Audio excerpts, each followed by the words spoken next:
রাষ্ট্র এবং সরকারকে দায়বদ্ধ রাখার কোনোই বিকল্প নেই। ত্রয়োদশ জাতীয় সংসদ নির্বাচন উপলক্ষে বিটিভিতে সোমবার সন্ধ্যায় জাতির উদ্দেশ্যে ভাষণ দেন বিএনপি চেয়ারম্যান তারেক রহমান। ভাষণে বিএনপি প্রধান বলেন, নাগরিকদের দুর্বল রেখে রাষ্ট্র কখনো শক্তিশালী হতে পারে না।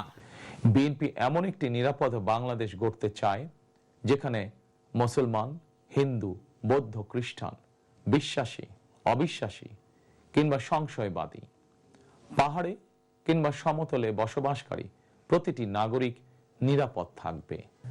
সকল নাগরিকের শান্তি এবং নিরাপত্তা নিশ্চিত করা রাষ্ট্রের দায়িত্ব। ধর্ম যার যার, নিরাপত্তা পাবার অধিকার সবার। দেশ থেকে পাচার হওয়া বিপুল পরিমাণ অর্থ ফিরিয়ে এনে সাধারণ মানুষের কাছে ফিরিয়ে দেওয়ার আশ্বাস দেন বিএনপি চেয়ারম্যান। দুর্নীতি এবং টাকা পাচার আর অপচয় রোধ করা গেলে ফ্যামিলি কার্ড, ফার্মার্স কার্ড কিংবা বেকার ভাতা প্রদানের মতন ইতিবাচক উদ্যোগগুলো বাস্তবায়নের জন্য অর্থের সংকুলন অসম্ভব নয়। শুধু ভবিষ্যৎ হোক নিরাপদ, বিনিয়োগ হোক বিশ্বস্ত, আর আমার পছন্দ সল্ট বে।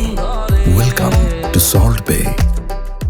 রাজনৈতিক সদিচ্ছার প্রয়োজন।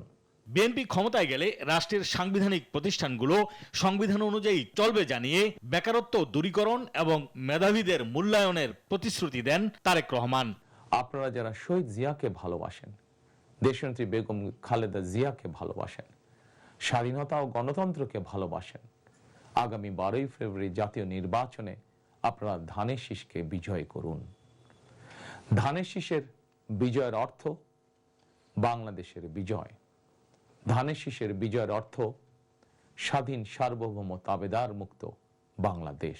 এ সময় সরকারি চাকরিজীবীদের বহুল প্রতীক্ষিত নবম পে স্কেল যথাসময়ে দেওয়ার আশ্বাস দেন তিনি।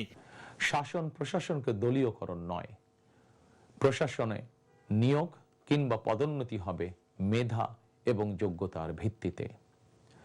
জনপ্রশাসন সঠিক ভিত্তির উপর প্রতিষ্ঠিত হতে না পারলে আমাদের কোনো উদ্যোগেরই সুফল মিলবে না। সরকারি কর্মকর্তা এবং কর্মচারীদের জন্য যথাসময়ে জাতীয় পে স্কেল ঘোষণা এবং বাস্তবায়ন করা হবে। সব শহীদের আকাঙ্ক্ষিত বাংলাদেশ প্রতিষ্ঠা করা সবার দায়িত্ব বলেও উল্লেখ করেন তিনি। দেশের আগামী দিনে সরকার হবে জনগণের কাছে দায়বদ্ধ। দেশে পুনরায় আইনের শাসন প্রতিষ্ঠিত হবে ইনশাআল্লাহ। দেশবাসীর কাছে এটি আমার অঙ্গীকার। আশিকুল আলম, দেশ টিভি, ঢাকা।